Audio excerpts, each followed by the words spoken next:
Hi there and welcome to Planet Zoo. Today is a bit of a change of pace for me. I've gone and created a new habitat for the penguins. Someone asked me last week what my favourite animal was in Planet Zoo, and before the aquatic pack, without a doubt my favourite has always been the zebra. But now I'm not so sure. I really love the penguins. The penguins are just the best.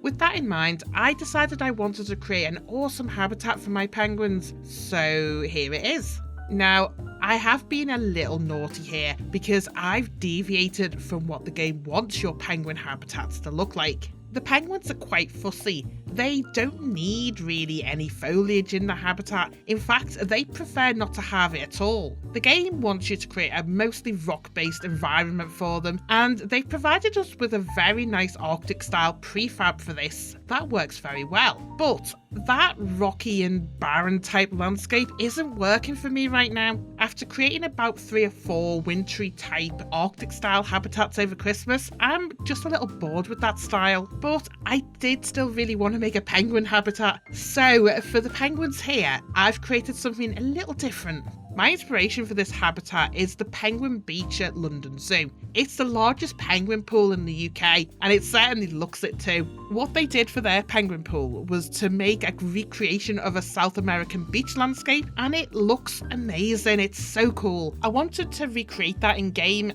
This is my take on the man-made penguin beach. The biggest feature of this is the pool itself, and that's made with plaster block pieces. It's very beachy looking. I think it works quite well. Definitely from a distance you get the impression of a beach.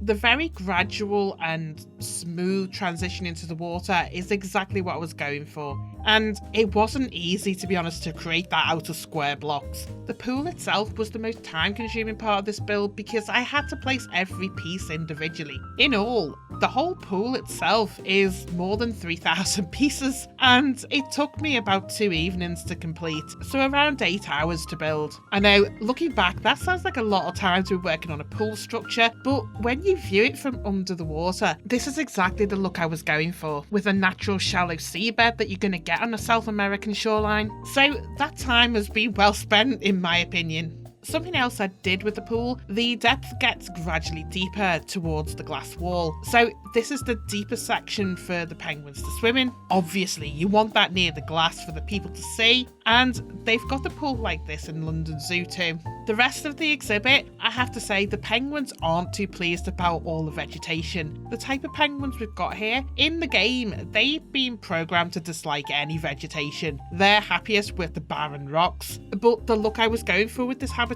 that wouldn't do. So I've put in as much vegetation as they can handle before they start getting upset. So they don't exactly like the vegetation in here, but they're not annoyed with it enough for it to affect their welfare. They basically tolerate it. The habitat's also being limited on the kind of vegetation we could use. I've actually repurposed the aquatic grass here. This is meant to be underwater, but I've used it here as a kind of brush vegetation, the sort that you find a little inland from beaches. Overall, I do like how this habitat looks. It's one of the better ones that I've made, and actually I think this is the first time I've incorporated an underwater viewing wall. Those have been around since the game launched, so yeah, I am a bit slow off the mark with that one.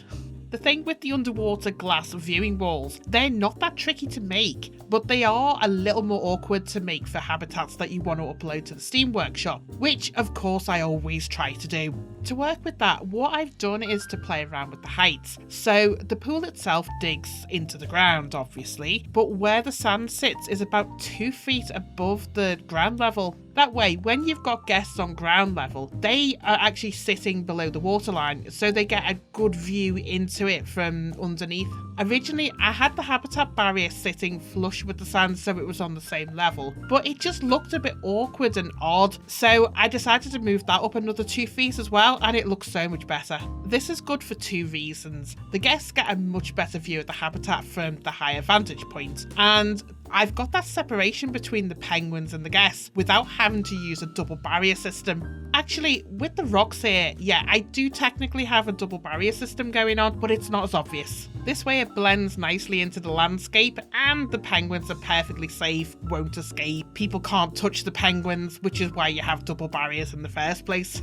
just looking over here, I do love this little island in the middle. It's a bit bigger than the island that they've got in London Zoo, but it just feels like it fits in so well at this size in my exhibit. The penguins do like wandering over here occasionally as well. I've been watching the penguins whilst I've been messing around in this habitat, and their favourite place seems to be the hard shelter. Now, I've copied this building from London Zoo, and it's in around the same position as it is in real life. However, the real building is for guests, not part of the exhibit. They have like a set of stairs that hugs the wall just after the glass wall here, and that takes you up into this cabin building, which I'm assuming it's got some sort of guest facilities in there.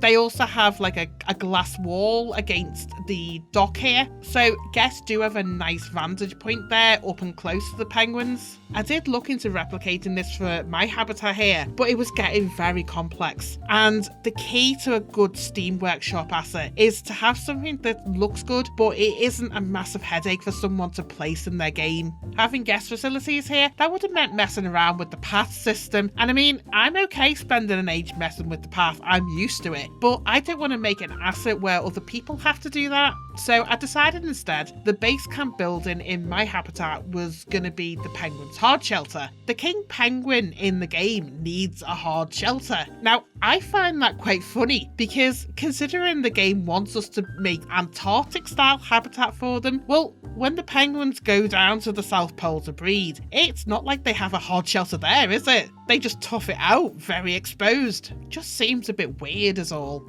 Anyway, rant over, they want a hard shelter, so they've got a hard shelter. I just turned this base camp building that's in the real life London Zoo into my hard shelter for the penguins. It looks good because I've used the new Aquatic Pack wall piece, which is the new stained wood wall, which is an amazing and versatile piece, fast becoming my favourite wall piece in the game now. Hopefully as the game progresses, we'll start getting more and more wall pieces that are flexicolour in the game. It's crying out for more flexicolour. I do love the new lettering pieces that we've got as well, much smaller than what we had before, so many ideas of what we can do with these letters. So for most of the habitat, I've gone with this muted creamy beige kind of look. I went with that because to me, that signifies beachy and beachiness, if that's a word. With this colour scheme, I can imagine using this habitat and placing like a lot of shops nearby that have kind of a weathered beachy look about them too. Get quite excited about that. I might actually do that in one of my zoos that I'm building. The actual Penguin Beach at London Zoo has a load of amenities nearby, and actually at the front here, in front of the water wall, they have here a bit of a raised seating platform that I imagine people sit at when they're doing talks and feedings. Now, I haven't included this because, well, actually all of this decoration here, anything that's beyond the habitat barrier, that doesn't get included in the blueprint, only what's within the habitat. So anything I was to produce around here beyond there, you won't get that in the blueprint if you were to try and upload that. And it just feels like a little bit deceptive if you're making stuff that people can't get access to. I mean, the only other thing is what I could do is I've got the blueprint for the habitat. I could also make a blueprint of the surrounding stuff that I've got here, like the walkway. Maybe that's a good idea. Maybe if I do that, I'll leave a link in the description below to both the habitat and to the surrounding bits and bobs. So let me know what you think of this design. Do you think it's good, or have I stretched the imagination a little bit too far, because this kind of design is normally reserved for other types of penguins like the Humboldt penguin, not traditionally the king penguin. I honestly just wanted to do the beach thing, and I think it looks pretty neat. I've not seen anything else like this on the workshop or in other people's videos, so I am really curious what people think of it. I'm feeling pretty good about it myself, but I do love hearing what you guys think too. Anyway, that's it from me today, so thanks so much for watching. Bye for now.